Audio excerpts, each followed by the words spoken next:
The stars of the show. Do that voice. Radio voice. Yeah, can you not do that? Got to make sure I give the sponsors ample credit. My radio voice. Mayor Dan Aller is in the top corner, and our special guest for today is from the Jacobs Group. And I'm going to let Dan introduce our special guest. Dan, thanks for coming on. Hope you're feeling better. Well, yeah, I feel a lot better today than I did the last 5 days.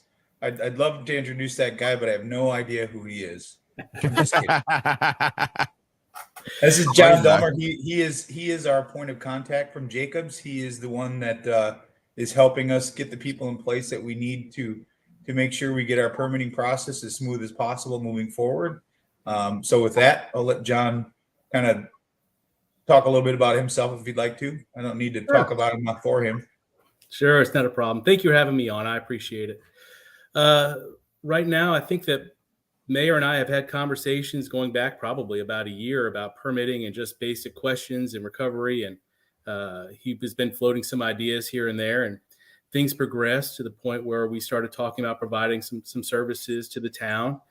And at this point, we've got inspectors out doing some work to kind of help catch up to where you all need to be. I know that the expectation is to have inspections next day, and we're just about catching up to that. But the reason why we got in touch in the first place is I've been working for the Bonita Springs Community Development Department for about 15 years. And there we're running the planning, zoning, and building. And it is through some of those building guys that we have been able to share some services and move some people around and provide some of those inspection services. So is permitting, is that all the Jacobs Group does? Like, what's the full scope of the company, and where are you guys located? Headquarters is out of Dallas, and it's a pretty big group. There's about 55,000 of us. And in terms of what we're doing, it varies. They've got people smarter than me working for SpaceX, and then they've got everything running down to running the maintenance and operations for water and wastewater facilities, and also city services, but also has a consulting business where they provide engineering, planning, sustainability type clients. So, John, can you explain for the residents how the Jacobs Group is going to kind of weave into what's going on here with permitting on the beach? Sure. So what we have discussed is the idea of providing a building official and some additional permit technicians in an initial phase to kind of get things moving and things progressing. And I'm working to hire additional building inspectors and get people trained as we speak. I think anybody that's trying to hire somebody right now realizes that this is probably a challenging time. So as we get those staff positions, we're going to be moving them in and starting them almost immediately so we can get things going. So when you first kind of took a big look at Fort Myers Beach and how the permitting was going, I mean, what was your first reaction? Was it, oh my gosh, what's going on here? Or, I mean, obviously they're getting bombarded with a lot of applications for permits, and that's unusual for a small town. Correct. And that's going to be the biggest issue. I don't think it's fair to really look back and say what was good and what was bad in terms of that initial period of time. Nobody staffs for that type of volume. What you were looking at was essentially a catastrophic event where if you had that much staff, you wouldn't know what to do with them on a daily basis. So right now, the goal is to get the people in place to knowing that there's a certain period of years that we're going to need to help with that additional staffing level. And then after that, I think you're going to see things start to reduce to the point where it was prior to the storm. But that's going to be years away. Mayor, why do you think this new relationship is going to make it easier and better for the residents? Well, for me, it's important, as I've said all along, to have people close by. As John said, they're over in Bonita. They're not very far. A lot of our stuff was going to the other coast, or is still going to the other coast. And to get that close to the island where we can have someone in the trailer right next to us. I hate to say trailer, but that's where we're at. Have people in the trailer right next to us that you can walk over and get an immediate answer. You're not waiting for emails to go back and forth, and I've never been an email guy anyway. And then it's a process, as John will tell you, since he and I have been talking in the beginning. We have a major flaw in our process, and that needs to be fixed. And it needs to be fixed quickly. I think John understands that. His team understands that. I have no doubts that his team was working already to correct some of that. As I've said the last few weeks, I judge it by how many emails I'm getting and what those emails are about the permitting, and it went the wrong direction for a while, and now it's starting to come back. So since John and his team have been involved, we're starting to see it trend in the right direction. So it's not perfect by any means yet, but we're getting closer. So, we've talked about this on a few occasions, and, you hear from people that the permits are in there, they don't know what's wrong, they're not sure how to fix it. Mm-hmm. So are there going to be people more available to the people on the ground, the people that might be doing their own permitting themselves, or contractors who are just unfamiliar with either the regulations in place or the new regulations? Is that part of what's going to happen here? And if so, then do people get in touch with you directly? Do they still go through the town? How does that work? So that's the goal in terms of providing additional contact. I think that for the most part, building and zoning services are those things that sit in the back of people's minds that as long as somebody's not putting a gas station next to my house, you don't think about. Unfortunately, now you have a lot of people thinking about it, and you have a lot of regulations that are not only relatively complex, but they've changed quite a bit in the past few years. New flood maps have just come out. Rules continue to be changed. The Florida Building Code continues to evolve. So what I think the goal is to provide some people on site that can at least guide and provide a little bit more understanding of what's going on. A lot of people can do building services. I mean, providing the technical aspect is easy. What I'm trying to get across to our staff is that you need to kind of walk people through so that they understand what's going on. This is something that they're probably not going to experience again. God willing, we don't. But while we're going through it, there's a lot of people that are very concerned. They don't understand the process. This is new. It's not something that's beyond their understanding, but it's something that they don't deal with every day. And there's a lot of nuance to it. So I think how you approach describing the process, how you approach describing what needs to be done and how it needs to be done is probably more important than the technical knowledge. So that's been one of the major points of discussion that the mayor and I have had is how is that information delivered, in what type of tone and how quickly. Dan, you said the major flaw. Specifically, are you talking about when somebody puts a permit application in, then it gets rejected for one thing, and then it goes back in, it gets rejected for a different thing? Is that the kind of thing that you're talking about and you want to see fixed? Yeah, that's one of the major ones for me. It should, go through the process, get the reviews that need to be done, and have it sent back. It really chaps my backside when I see things that were submitted in June and July and August, and they've got 3 or 4 rejection letters. That's just, it's not efficient for our staff. It's not efficient for the homeowner or the contractor. And those are things that I think can be fixed. Some rejection letters may be 3 pages long, but at least it gives you an opportunity to make the corrections that you need to make. And it goes back in one time versus going back in 3 or 4 times and you start all over again, and potentially could have a whole new reviewer looking at it. So I think, I always like to refer to things like low hanging fruit. And that to me is a low hanging fruit item that we should be able to correct fairly quickly. And I'm sure John and his team will find other things that are far beyond my knowledge when it comes to what they have to do. I am by no means an expert, but I'm pretty good at looking at things that aren't working correctly and finding ways to streamline the process or at least improve them so that you can correct the easy things and move on to the more difficult things, or better understand why those things are more difficult. John, do you how long do you think you can kind of fix that problem? Is that something you can do instantly with your experience and being that you're here? So having been in Bonita Springs for a little over 16 years, I can tell you that we're still tweaking things and making adjustments. In terms of immediate impacts, you can make some changes right away. And that's going to take our staff working with IT and with a lot of the other town staff to make sure that what we're looking at in terms of process, communication, all of those things. I think that one of the things that has been very difficult since the storm is getting everybody on the same page. Because really, when you look at what's coming in, if you open your email every day and there's 300 emails in there with new permits, not including what you couldn't get to yesterday, the goal is basically just to get through. It's just to get as many done as possible.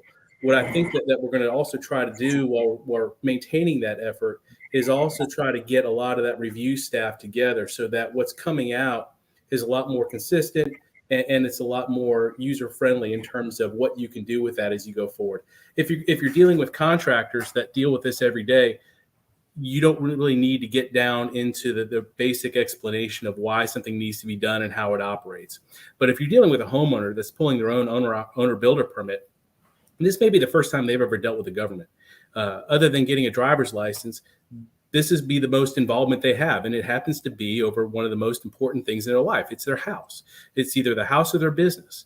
And working through those things is a very important aspect of what goes into this. I was going to ask you, so you said you've been in Bonita Springs for 16 years. How long do you anticipate that you're going to need to be here to kind of, is it just getting things processed in a more timely manner, and then when it's done, you're moving on? Or is it something that's going to go on for a while to sort of tweak the system and be a consultant, or what do you envision? At this point in time, there's no reason to end the relationship. I think that this is something that works pretty well together so far. If at some point in time the town decides they would like to go in a different direction, they can. But at this point, the main focus is to get staffed up and to get things going. Like I said, we've been in Bonita Springs for 16 years.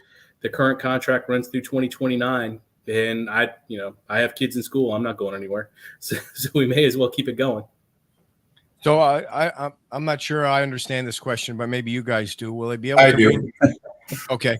Rename the info at the bottom of the page so a person will know what it is without having to open them all. Thanks, Lori. So if you go into our permit portal and you look at it at the bottom left-hand side, there's a bunch of blue hyperlinks down there. The more complex your permit is, the more things that are down there are required. And I think to Lori's point, and to the point that I made last week, was it's very confusing. When we enter things, what they're trying to ask, John, I think, is when we enter things into that porthole, we'll just use a lighting plan, for instance. Mm-hmm. Instead of it saying R2 or D2 or just a random bunch of letters, can it be renamed lighting plan? Can it be renamed qualify statement? Can it be, because what has happened is, when staff gets busy and you look at something, you don't have time necessarily to click through 25, 30 different links to see exactly what it is. Where if you could just easily see lighting plan, photometric study, you could see a survey, whatever it is.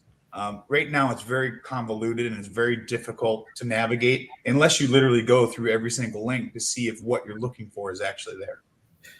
So I don't know the specifics on exactly how that operates, but what I'm going to tell you is every permit software that you can use has its, to be generous, quirks. And the goal is to have somebody that's knowledgeable enough to get in there and start modifying those quirks so that they're usable. Most of those systems, and I don't mean to sound mean, but most of those systems I found right out of the box are not very good. It's only when you find someone that's able to modify those and provide some additional modifications to be specific to that jurisdiction that you start to see a useful program. So this is going to be one of those items that's going to take a lot of time with the town's IT department, our IT department, and whoever else we can find that deals with these software programs. So that way, when you're pushing something out back to the public, it's something that you're proud of and something that is useful. Okay. Yeah, and I think to even expand on that a little bit, John, when you look at this iWork system, it's very difficult to follow, even for people that know what they're looking at and have been doing it for a while. It's very difficult to follow unless you're putting in detailed notes as the person putting the information in. It's very hard to follow the dates and when it was put in, or was it completed? Was it not completed? Was it approved? Was it not approved? It can be very, very frustrating for someone that doesn't know what they're looking at. And we've got to be able to clean those things up. I agree. But I'm just going to let everybody know right now that those are items that, while they may seem very simple, getting into those software programs and making those modifications, even small ones, can be very complicated. So while that's the goal, and the goal is to get it done by tomorrow, it's going to be a little bit of time before we start seeing those changes. So, John, would you say the process or the software application that you use in Bonita is easily understandable? I think that right now, if you look around the county, just about every jurisdiction, we've been very lucky that it hasn't included us. But if you look at Lee County, Cape Coral, a lot, Fort Myers, they've all been in the news, and it's because they've been trying to work with their software systems. It hasn't been the staff. It hasn't been the ability to try to work with people. It's just been working with those programs and try to adapt them to each of those municipalities, and it's very difficult. And I know this might be impossible, but so let's say you have a homeowner that's that's trying to do a rebuild. They're not an expert on these permit applications, but they submit it in, and then Bob looks at it, and whoever Bob is on the new staff, and sends it back with a rejection. Is that homeowner going to get the same person now working with them every time, so that Jane doesn't get the application the second time through and have to go from the beginning and try and understand it? There's now a relationship between the person that's in the office and the homeowner, so that that homeowner knows that they're dealing with the same person each time. Or is that impossible with the number of permits? It may be the same person, it may be a different person, but those people will be sitting right beside each other, and the number of people that'll be looking at those permits is going to be significantly smaller. Right now, and I don't want to start modeling other firms' programs, but they tend to work on what you call a hub and spoke design. So a lot of the applications will come back to the home office, and they have a larger staff there that reviews everything. So they could be reviewing Fort Myers Beach, and then they look to another jurisdiction, then another jurisdiction, and they simply go through those permits until their queue is empty. The people that will be reviewing these will be in Fort Myers Beach. If you need reach back services, or if the volume continues to stay higher, we can work with you on additional services with some of the guys in Bonita Springs, so that way we keep things moving. But it'll be a Lee County operation. Dan, I don't know. You see John's question? Is that something I do? Yeah. No, his question is nothing. He still has to get the temporary. No, he has to still get the temporary use permit. But as long as you're in your motorhome and you're self-contained, the water hookup and electric hookup and all that can be done while you're on site. But you still have to get that temporary use permit for your motorhome.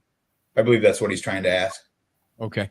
So now, John, now that you're kind of on board, sort of, kind of starting up, what are the residents going to know and how quick or see change wise, and how quickly will they see it and feel it, so that they can say, "Oh, wow, we see this change"? So we're looking at setting up a date to get everybody on staff. And I say everybody, this first phase is going to be a building official and a handful of permit technicians. Taking a step back, just so everybody knows, this is not normally how you set up a building department. In fact, normally what would happen is there'd be a request, there'd be a proposal, there'd be an adoption, there'd be a discussion on how the two sides work together, and then you'd see implementation. In this particular case, that's really not realistic. You've got a lot of permits that need to get done. There's been some difficulties here or there, and I don't want to get into those, but the simple fact is there's a lot of permits in the queue, and the goal of the administration is to get those permits through the queue and get the construction started. So this is going to be one of those situations where, as opposed to coming up in mass day one, this is going to be, as we get people ready to go, they're assigned and they get going. So hopefully they start to see a notice in how things operate day one. But as we get going, they will definitely change that, or they'll notice a change in the feel. So you're When is day one? He's already on. Okay. I think he's on board now. Kind of. So kind of, yes. Yeah. Okay. So John, it's not like or maybe I don't understand it, and you can straighten it out. It's not like you're coming in with 5 or 6 other people from Jacobs. You're coming in as the Jacobs person, and then you're hiring other people, other experts, or how's the structure? So the building official on day one is going to be a guy named Joseph Speck, who's been on our staff for a while. He's a good guy. He's actually, he was our building official for a little bit in Bonita Springs, and he's going to be coming in with a handful of permit technicians when we start taking over and start providing people in office every day. From there, we're going to be providing additional inspectors and plans reviewers that'll be assigned to Fort Myers Beach. So as we get them on staff, they're going to be housed in Fort Myers Beach. So how many total people do you think you'll need? It changes depending upon licenses, but we're looking at somewhere in the neighborhood of 3 to 5. Okay. And when do you anticipate those people all being in place by? As soon as I can get them. Okay. And Dan, what do you think the residents are going to see when this change is fully in place with the new people on board and everybody around helping? Well, hopefully they see, much. I've always said from the beginning, if you have a question, it's always best to come in and talk to someone in person, because if you submit a fully prepared packet, it goes through the system much quicker. So to spend a little bit of time in person with staff to ask the questions, they could tell you you're missing this, you need that. So if you think you have a pack, especially if you've never done this before, if you think that you have a packet that's ready to submit, I highly suggest you take a few minutes to go in and talk to a staff member to make sure that you have everything that you need to submit. Now they're not going to tell you that's not going to be submitted, or that'll get rejected for this, or it'll get rejected for that. They're not going to do the review for you, but they will make sure at least all your documentation is there. Because a lot of the rejections that I see or I get called about or emailed about are because there's something simply missing. And that's an easy thing that you could head off. But I think to answer your question directly, what people will see is as the process improves, speed will get better. Again, not everybody's going to be happy with rejections, because Sure. rejections are never happy, but at least when they get the rejections, they should hopefully know that there's a rejection for flood for this, there's a rejection for zoning for this, there's a rejection for whatever, and then they can fix those three things, resubmit it, and move on. I always tell people, if you really are not comfortable, it's high, and John could testify to this. I don't want to speak for him, but if you really do not feel comfortable with the process, it is probably some of the best money you will ever spend to hire someone that knows the process, that knows exactly what they need to do. When they submit that, they know exactly what they're going to be looking for. They know exactly what they're not going to be looking for. They know, so you're not wasting your time. It's a good investment on something, especially if you're in a hurry and you want to get through the process quicker. It's worth. That's why there's experts out there.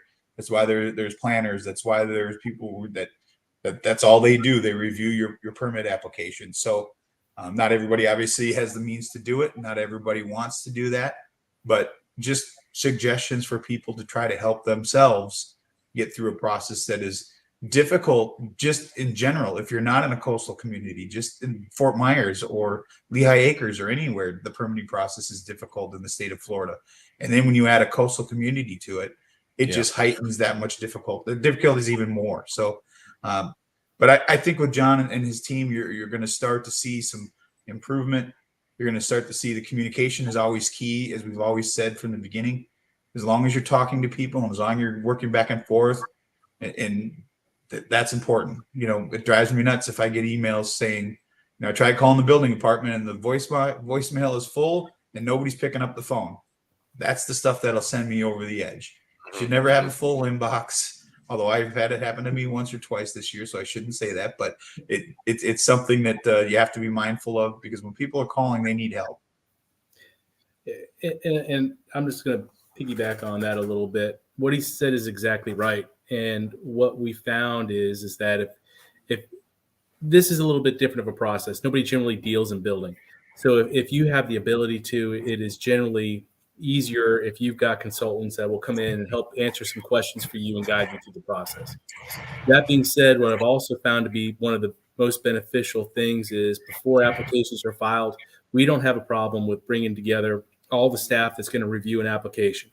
So, it doesn't necessarily apply apples to apples here, but, whether it's planning, building, environmental, engineering, and have everybody sit around a table with a conceptual plan and make some comments, or if there's an application that's ready to go, take a look at it to see kind of what everybody thinks. That way you at least get some initial comments. And if you are a homeowner or a business owner and you come into the department and you do that with your engineer or your architect or other consultants, at least you hear what we're telling them. And you don't have to wait for it to be translated. You don't have to wait for somebody to pick up the phone and call you to let you know what happened in the meeting. And that has taken a lot of the guesswork, I think, out of a lot of applications over the years. So, John, when you drive around Fort Myers Beach, or drove around Fort Myers Beach, and not only saw the destruction and the empty lots and all that, but some of the construction that you might see or hear, what were your thoughts? Not enough? Just right? Not enough. But it's not surprising. I know that we're dealing with a lot of people that are just now starting to get settlements from their insurance. And so even though you're looking at being plus a year on, things for some people are just getting to the point where they have the check in their hands where they can do something. You would like to see things move as fast as possible. So I say never enough, because you still have people wanting to get back into a home that's either damaged or doesn't exist right now. Well, you're going to be the grand marshal in the next Fort Myers Beach parade if you turn this thing around quickly, faster, and it's obviously been, as Dan knows, the biggest challenge that he and the town council and the community has been dealing with, other than insurance and FEMA. Well, I think it's important that we have been dealing with it, but we're not the only ones. I think John will be able to tell you, Sanibel, Lee County, all of Lee County, for that, they've been dealing with similar issues. There's such an influx of permitting requests that, as John said earlier, the amount of qualified people there to be able to do the work, it's not a large pool of people to pull from. So we're all struggling with the same issues. As many negative things that I hear just as many positive things, which is very rare. Usually you don't hear positive experiences as much as you hear negative ones, but we do, or I have been, at least lately over the last couple of months. So it's a struggle that, unfortunately, I don't know that John, do you know anybody that's ever had a permitting 100% perfect every single time, and then people are singing Kumbaya and I will say we've gotten to the point with several developers where there is an understanding of how to communicate and what's to be expected. Mm-hmm. And I think that's just familiarity. And if you have some people that are good builders, good consultants, it's very easy to build some relationships that get things moving through a little bit quicker. But that just takes time. And that's one of the things we're not looking to extend when it comes to recovery.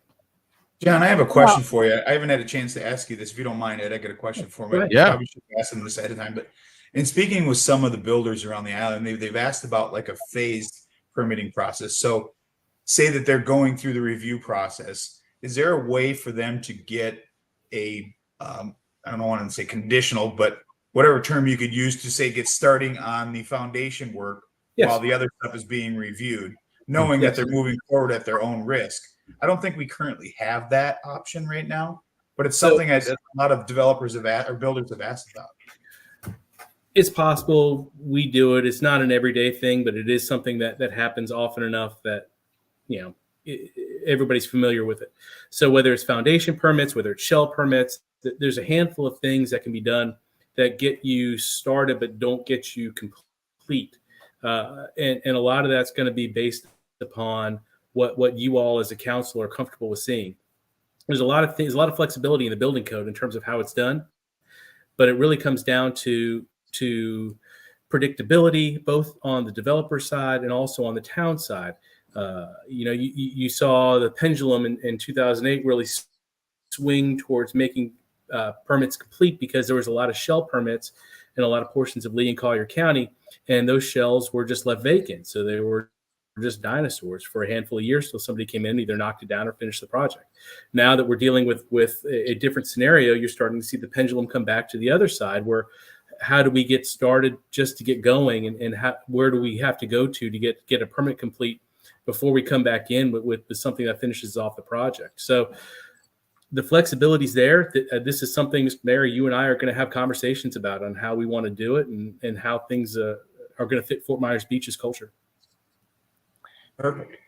John, any final thoughts for the residents of Fort Myers Beach moving forward before we let you roll? You have our complete attention, and we are trying to do our best. This is under good circumstances, not an easy job, but it is definitely a challenging job that's rewarding. So we're hoping that in the near future, we start to see a lot more construction taking place, and we start to see some recovery getting forward. So God willing, we'll be staffed up soon, and we'll start seeing some quicker turnaround times on those permits. Well, and I just want to read Debbie's comment there, that town staff is so great now about help and finding an answer and communicating. Definitely ask them for help. So there's some positive, moving forward. And we're getting to watch Debbie build her house right on Estero Boulevard right there. For the longest time, they're still living in a trailer, but they had their pool set up in the back right on the Gulf. But now we're starting to see her house go up, which is nice to see. And I'm going to echo that. I've sent a lot of my staff out there that need to be familiar with what's going on the beach and and how it operates. And every single person that we've dealt with has been fantastic. I can't say that there's been a problem with any person that we've dealt with. So it's been very welcoming. It's been nice to see, and it's been a very positive environment. Thanks, John, and good luck. And we look forward to talking to you again. Thank you all very much. I appreciate it. Thanks, John. Yes, sir. All right, John Dulmer from the Jacobs Group. And before we get to our questions with Dan, I want to let everyone know that the show tonight is also sponsored by the Sylvester Company. So if you're looking at building a house on Fort Myers Beach, we want you to give the Sylvester Companies a call. They're registered and currently working on large-scale projects in Sarasota, Lee County, Charlotte, and the town of Fort Myers Beach. And you can check them out online at sylvestercompaniesinc.com. And Paul Sylvester's a great guy. You can call him on his cell phone because, as you know, he's sitting out in his car right now waiting for you to call him at 989-239-5538. Everybody, every Monday night, I the said- sponsors are sitting out there. I have a very, I'm an emoji idiot.